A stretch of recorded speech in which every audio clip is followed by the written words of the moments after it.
Deal Carnegie کی کتاب how to win friends and influence people کے اردو ترجمے دوسروں پر جادو کیجیے سے پیش خدمت ہے اگلا نکتہ۔ بد مزاجی نہیں، خوش کلامی۔ اپنے گرد و پیش پر نظر ڈالیے، آپ کو زندگی کے ہر شعبے میں بے شمار بد مزاج اور چڑچڑی طبیعت کے لوگ مل جائیں گے، جن کا وجود اپنوں اور پرایوں سبھی کے لیے مصیبت کا باعث بنا رہتا ہے۔ امام غزالی کا قول ہے، سخت کلامی سے ابر ریشم جیسے نرم دل بھی سخت ہو جاتے ہیں۔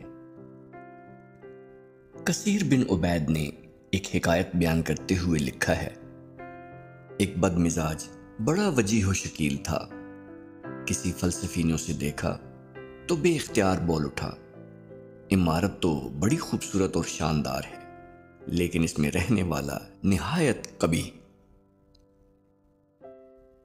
یہ حقیقت محتاج بیان نہیں کہ بد مزاج اور چڑچڑا آدمی اپنوں میں بھی اجنبی بن کے رہتا ہے۔ اس کے برعکس وہ خوش خلق ہو تو اجنبی بھی اسے اپنا سمجھنے لگتے ہیں۔ یہ عادت انسان کی ساری مقبولیت اور ہر دل عزیزی کو دیمک کی طرح چاٹ جاتی ہے۔ چڑچڑاپن ایک وبائی مرض سے کم نہیں، فوراً ایک سے دوسرے کو لگ جاتا ہے۔ آزما کر دیکھ لیجئے، کسی سے اس کا مظاہرہ کیجئے، مخاطب چاہے لاکھ سنجیدہ، صابر اور حوصلہ مند ہو، آپ کا چڑچڑاپن اس پر اثر انداز ہوئے بغیر نہیں رہے گا۔ جلد ہی وہ تنگ آ کر آپ کو ترکی بترکی جواب دینے پر اتر آئے گا۔ یہ دراصل ایک نفسیاتی مرض ہے اور مختلف عوامل اس کا باعث ہوتے ہیں۔ ایک بار انسان اس میں مبتلا ہو جائے تو بتدریج لاشعوری طور پر بے شمار دوسری بری عادتیں اس پر غلبہ پا لیتی ہیں۔ اس کے باعث اسے قدم قدم پر مشکلات اور مصائب کا سامنا کرنا پڑتا ہے، لیکن کوشش کے باوجود وہ ان سے چھٹکارا نہیں پا سکتا۔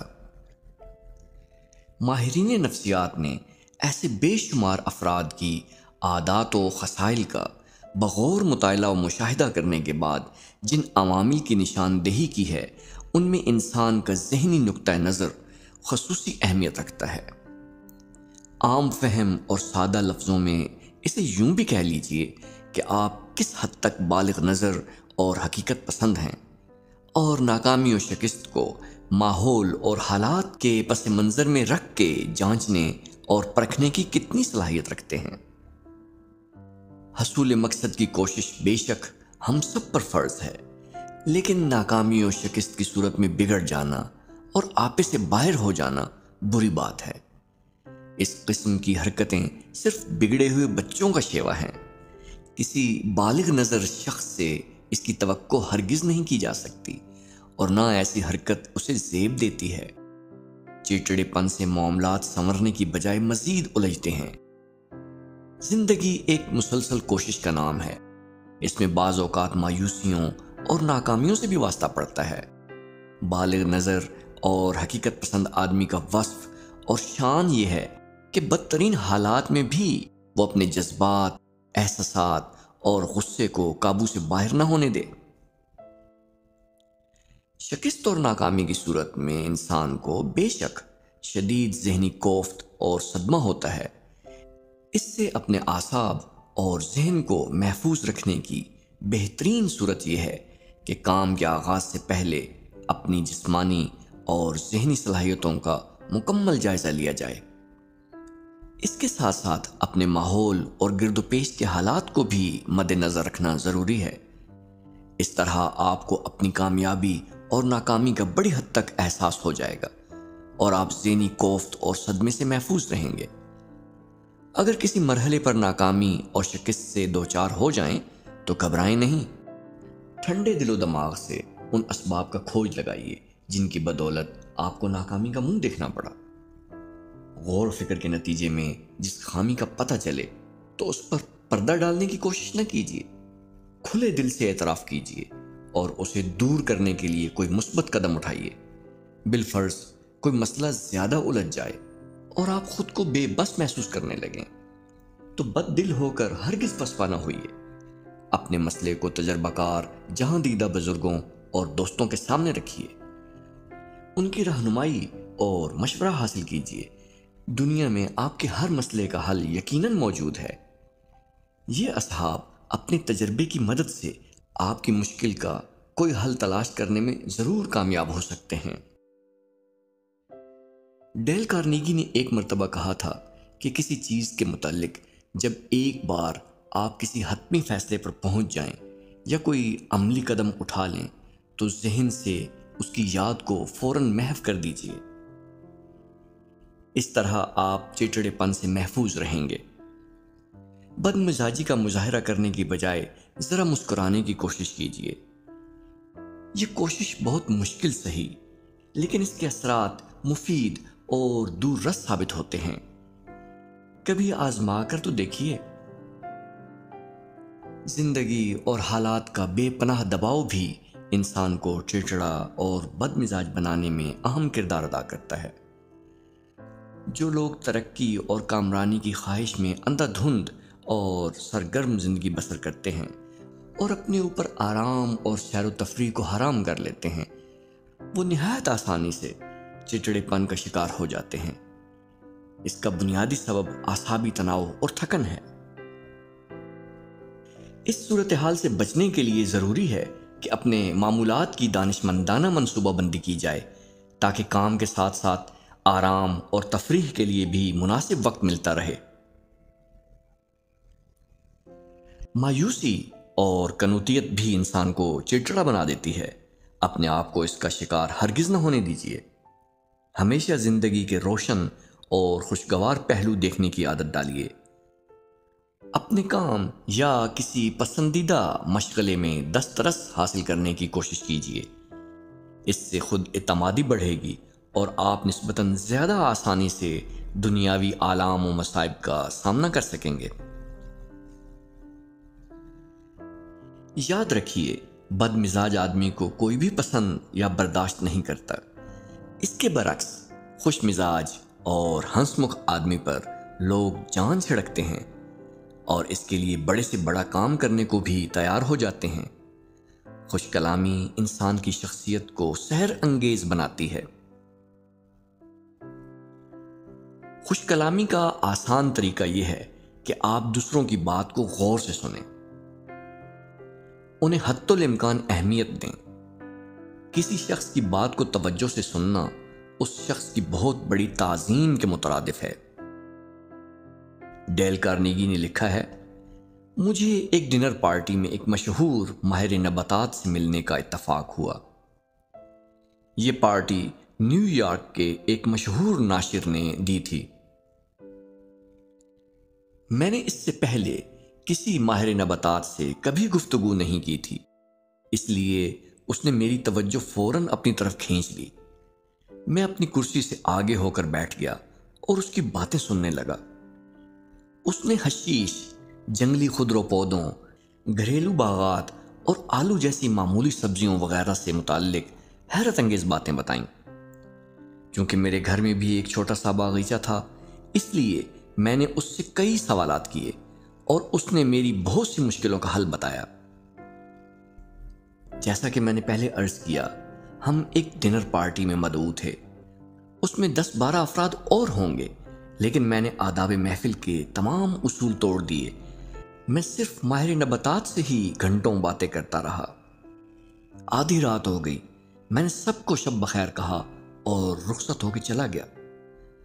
ماہر نباتات نے تب میزبان سے مخاطب ہو کر میری تعریفوں کے پل باندھ دیے کہ میں بہت ہی دلکش شخصیت کا مالک ہوں، میں یہ ہوں، میں وہ ہوں، اور آخر میں اس نے یہ کہا کہ میں بہت ہی زیادہ خوش گفتار آدمی ہوں۔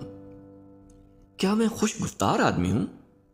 کیا ماہر نباتات کے ساتھ میں نے خوش گفتاری کا مظاہرہ کیا تھا؟ جی نہیں، میں نے تو بمشکل ہی کوئی لفظ منہ سے نکالا ہوگا۔ اگر میں کچھ کہنا بھی چاہتا تو موضوع بدلے بغیر شاید میں کچھ بھی نہ کہہ پاتا، کیونکہ میں نباتات کے بارے میں اس حد تک جانتا ہوں جتنا کہ میں عجیب و غریب پرندوں کی جراحی سے باخبر ہوں۔ لیکن میں نے اتنا ضرور کیا تھا کہ میں نے اس شخص کی باتوں کو دلچسپی سے سنا تھا۔ میں نے اس کی باتیں صرف اس لیے سنی کہ میرے لیے سچ مچ میں وہ پرکشش تھیں۔ اس نے بھی یہی محسوس کیا۔ نتیجے کے طور پہ وہ بہت خوش ہوا۔ بہت کم لوگ ایسے ہیں جن پر گہری توجہ اثر انداز نہ ہوتی ہو، اور میں تو گہری توجہ سے بھی آگے نکل گیا تھا۔ میں نے جی بھر کے داد دی اور دل کھول کے تعریف کی تھی۔ میں نے ماہر نباتات کو بتایا تھا کہ میں اس سے مل کر بہت خوش ہوا ہوں، میرے علم میں اضافہ ہوا ہے، اور سچ مچ ایسا ہی ہوا تھا۔ میں نے اس سے کہا کہ کاش میں اس کے ساتھ جنگلوں اور میدانوں میں گھوم پھر سکتا، اور واقعی مجھے جنگلوں اور میدانوں کی سیر بھی کرنی چاہیے۔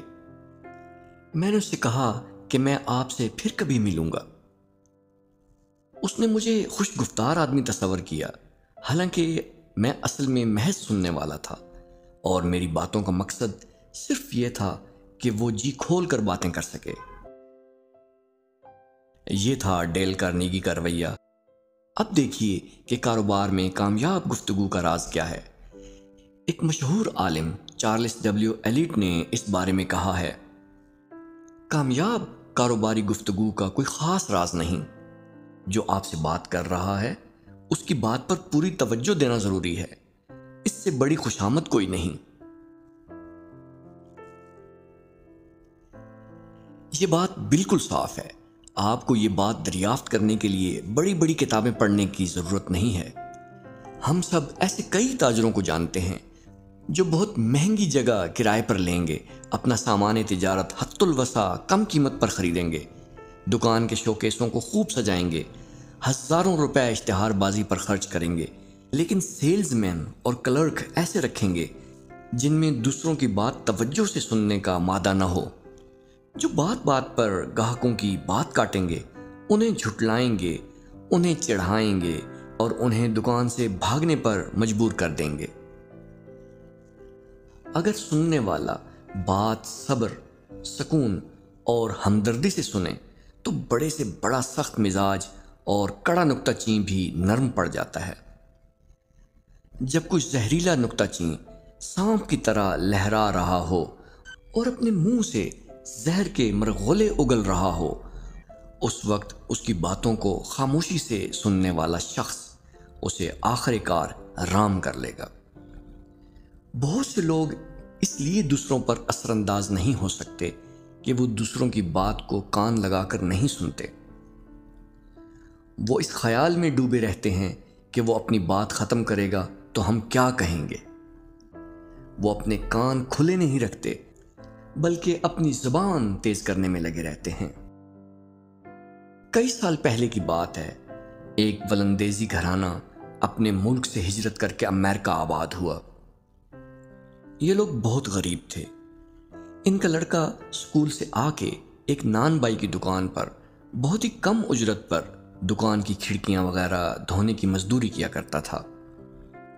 اس کے والدین اس قدر غریب تھے کہ وہ بیچارہ ٹوکری لے کر ریلوے اسٹیشن پر جایا کرتا تھا اور ریل کے ڈبوں سے گرا ہوا کوئلہ چن کر گھر لے آتا، تب اس کے گھر میں کھانا پکتا۔ اس لڑکے کا نام ایڈورڈ بک تھا۔ وہ صرف 6 جماعت تک تعلیم پا سکا، لیکن رفتہ رفتہ وہ ایک بہت بڑا ایڈیٹر بن گیا۔ اس سے پہلے امریکی صحافت کی تاریخ میں اتنا کامیاب مدیر پیدا نہیں ہوا تھا۔ اس نے یہ ترقی کس طرح پائی، یہ ایک طویل داستان ہے، لیکن اس نے صحافت میں جس طرح قدم رکھا وہ مختصراً بتایا جا سکتا ہے۔ ایڈورڈ بک نے 13 سال کی عمر میں اسکول چھوڑا اور ویسٹرن یونین ٹیلی گراف کمپنی میں چپڑاسی بن گیا۔ اس کی اجرت $25 فی ہفتہ تھی۔ اس نے اپنی تعلیم و تربیت کا خیال ایک لمحے کے لیے بھی اپنے دل سے محو نہ ہونے دیا۔ وہ میلوں پیدل سفر کرتا اور بعض اوقات تو ایک وقت کا کھانا بھی ترک کر دیتا تھا۔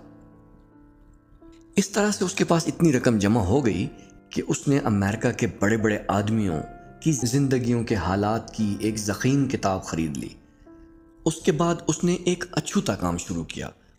وہ مشہور اشخاص کی زندگی کے حالات پڑھتا اور انہیں خط لکھ کر ان کی بچپن کی زندگی کے مزید حالات معلوم کرتا۔ وہ دوسروں کی بات پر کان دھرنا جانتا تھا۔ اس نے مشہور و معروف ہستیوں کو ان کے اپنے متعلق باتیں کرنے پر اکسایا۔ اس نے جنرل گارفیلڈ کے نام ایک خط لکھا جو اس وقت امریکہ کی صدارت کے لیے انتخاب لڑ رہے تھے۔ اس خط میں اس نے استفسار کیا کہ کیا گارفیلڈ اپنے بچپن میں سچ مچ کسی نہر پر کشتی کھینچنے کا کام کرتے تھے۔ جنرل گارفیلڈ نے اس کے خط کا باقاعدہ تفصیلی جواب دیا۔ اس نے جنرل گرافٹ سے ایک لڑائی کا حال پوچھا اور جنرل گرافٹ نے اسے اس جنگ کا ایک نقشہ کھینچ دیا اور اس 14 سالہ لڑکے کو ڈنر پر بلایا اور ایک پوری شام اس کے ساتھ بات چیت کرنے میں گزار دی۔ اس نے اسیسن کے نام خط لکھا اور اسے اپنے متعلق گفتگو کرنے پر ابھارا۔ اس طرح یہ ادنا سا لڑکا تھوڑے ہی عرصے میں امریکہ کے بڑے بڑے افراد کے ساتھ ملاقاتیں کرنے لگا۔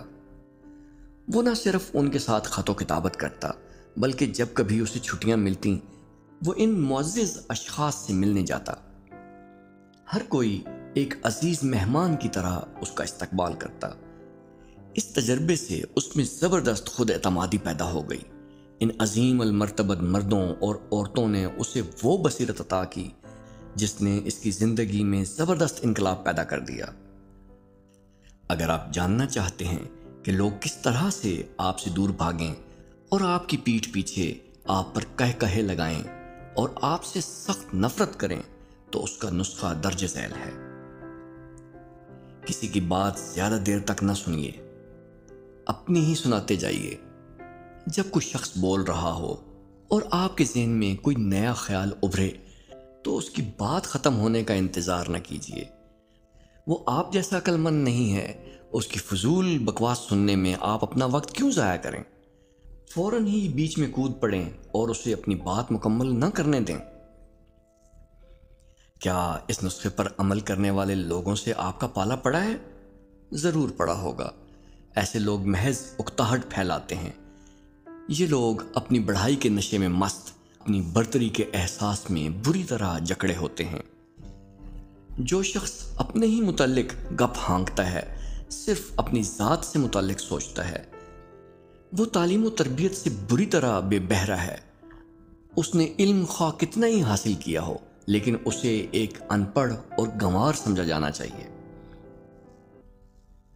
اس لیے اگر آپ ایک خوش گفتار آدمی بننا چاہتے ہیں تو اپنے اندر لوگوں کی باتوں کو غور سے سننے کی صلاحیت پیدا کیجیے۔